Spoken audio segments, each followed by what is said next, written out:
Assalamualaikum warahmatullahi wabarakatuh. Salam sejahtera bagi kita semua. Kami dari kelompok 2 dari kelas D reguler 2019, khususnya kelas G, akan mempresentasikan tentang hasil proyek kami yang berjudul tanggapan penelitian terhadap mekanisme perkuliahan micro teaching kelas C reguler 2020 kelompok C, H, dan G. Kami yang beranggotakan Diana Lestari, Lolita Utapia, Muna Ratul Munte, dan juga Utami Kusuma. Baik, langsung saja. Jadwal pembelajaran micro teaching kelas G dan H hari Kamis jam 13.00 sampai 15.10 yang diampu oleh Dr. Trisni Andayani MSc yang beranggotakan 23 orang. Mekanisme pembelajaran kelas C, G, atau H.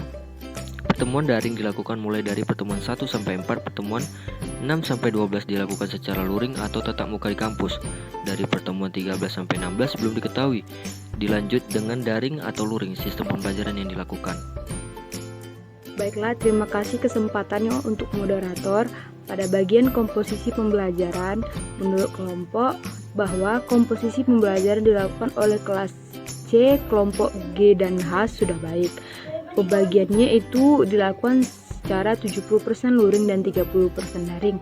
Baik karena pembelajaran micro teaching yang dilakukan dengan daring, seperti penjelasan apa itu micro teaching dan bagaimana sifat guru masih dapat dilakukan dengan daring. Namun tetapi praktik penjelasan seperti mengemukakan, menjelaskan, dan mutu pembelajaran dilakukan secara luring. Karena hal ini, dosen mampu menilai langsung dan siswa lain juga dapat melihat kesalahan teman dan keunggulan teman yang mampu untuk diperbaiki secara praktek. Namun, di sini kelompok juga berpendapat bahwa jika kita melakukan penuh daring kurang cocok, di mana menurut kelompok bahwa mahasiswa juga sering terkendala jaringan, sehingga terkendala itu dialami mahasiswa pada saat pembelajaran. Saya kembalikan kepada moderator.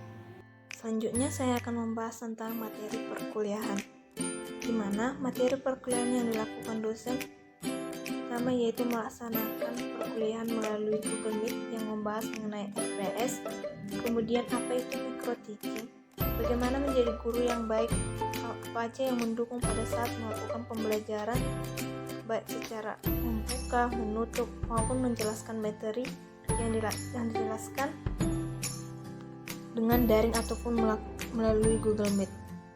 Nah, dari hal ini tanggapan kelompok mengenai sistem pembelajaran yaitu sistem pematerian yang dilakukan oleh dosen sudah sangat baik, di mana penjelasan materi atau dasar-dasar micro teaching masih dapat dikerjakan atau dilakukan dengan daring walaupun terkadang mahasiswa ada kendala jaringan, masih dapat meminta materi kepada teman, tetapi kalau sudah dalam praktek akan susah dilakukan jika melakukan daring, karena kalau tatap muka dapat dilakukan ataupun dapat dinilai baik dari segi suara, body kita atau penggerakan tubuh kita, sehingga teman ataupun guru dapat menilai bagaimana pembawaan materi kita pada saat melakukan tatap muka ataupun luring.